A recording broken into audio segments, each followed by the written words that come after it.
Wireless head tracking without the need to wear anything, not even a paper marker. That's the Trackhead V2 AI-powered head tracker. Let's see if it holds up to the promises.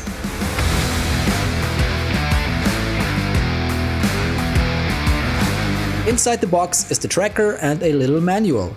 It just contains the link to the Trackhead website with setup information and some tips for troubleshooting. Trackhead sent me over this review unit without any stipulation or editorial control. I'm just allowed to keep it. The Trackhead V2 basically is a bunch of infrared LEDs paired with an IR camera and a controller. It tracks 6 degrees of freedom, meaning it detects your head's position in space and its rotation on all 3 axes. Setup is straightforward. Put the tracker on top of your screen and plug in the USB cable. Tracking range is between 1 and 8 feet, the default distance is 1 to 4. Trackhead has their own version of OpenTrack. It's less convoluted and quite easy to set up. To anticipate, this might be my shortest review video ever because this little 6-eyed guy works stupidly well straight out of the box. I tried it with IL-2, Flight Simulator 2020 and DCS, and they detected the Trackhead V2 without me having to set up anything. I had to do some customization though.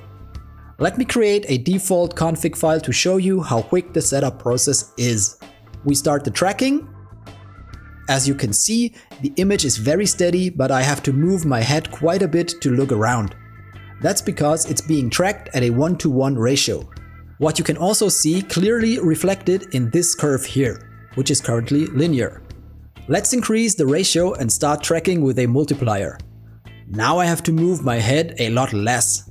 It's still a bit much, so let's increase the ratio even more. See? I can now look around freely within my beloved Kodiak without cranking my neck. To make looking ahead and checking instruments more stable and less sensitive to small movements, you might lower the sensitivity within the first 10 to 20 degrees, like this. We've got a curve instead of a line now. And that's it, we're 90% done. To make the tracking more snappy, we can reduce the smoothing and dead zone in the filter tab. When everything is set to 0, there's next to no delay, but the image starts to shake noticeably. So a little bit of smoothing is always recommended. I'm genuinely impressed. Setup was easy and the tracking is reliable and smooth. The only problem I ran into was that the camera sometimes lost tracking. However, I was able to easily fix the issue by manually adjusting the aperture, so that my whole face always stayed visible to the sensor without being overexposed. Adjusting the camera is easy because it only sees stuff within the IR spectrum, so it doesn't care whether the room is well lit or in complete darkness. I can only compare the result to a paper tracker and smooth track on Android. Compared to these solutions, the Trackhead is a lot more reliable and also more convenient. Since I usually play in VR and I neither own a TrackIR kit nor something from Tobii, I can't say whether it's on par with them or not. But the Trackhead solution feels quite capable to me. Within the software you're able to bind hotkeys to start the tracking or recenter the sensor.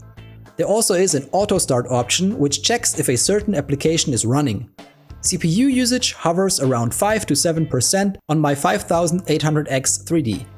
The housing is 3D printed and looks like it. However, you can hardly notice this anymore when you're 1 meter away and not shining a studio light directly on it. There we have it, Happy Heinz Award.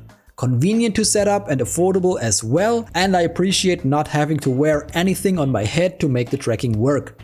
If you're interested in more high-value gear reviews, check out my video about the VKB Gladiator NXT Evo here as well. It's well worth your time, I promise. Thanks for stopping by and see you soon.